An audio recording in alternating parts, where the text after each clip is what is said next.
mahusay at klarong pagpapaliwanag para sa epektibong pamumuno ng mga Pinoy sa ibang bansa.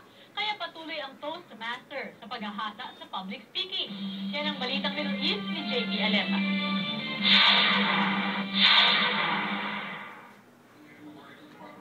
Para sa mabuhay Toastmasters Club sa Saudi, hindi sapat ang marunong magsalita at umintindi ng maraming bagay. Kailangan parating nagsasanay para mas madaling magkaunawaan at mas angat sa mga kasabayang ibang lahi pagdating sa trabaho. Being a Toastmaster is improving ourselves in terms of communication and leadership. We do communications every day. That's why we encourage our fellow Filipino overseas workers to join us and become a Toastmasters and develop ourselves in communication. Patunay dito si Lilia Fernandez, ang kauna-unang distinguished Filipino Toastmaster ng Saudi Arabia.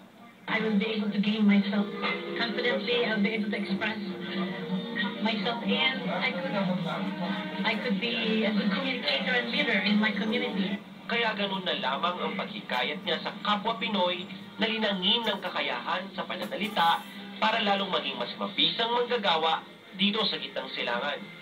My encouragement or my message to OFWs who would like to express themselves will be able to gain more experience to be a great communicator and effective leader in the Filipino community.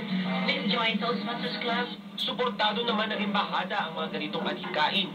Lalo na't magandang lugar ito para lalong maging mas mahusay at epektibong mananalita ang mga Pilipino.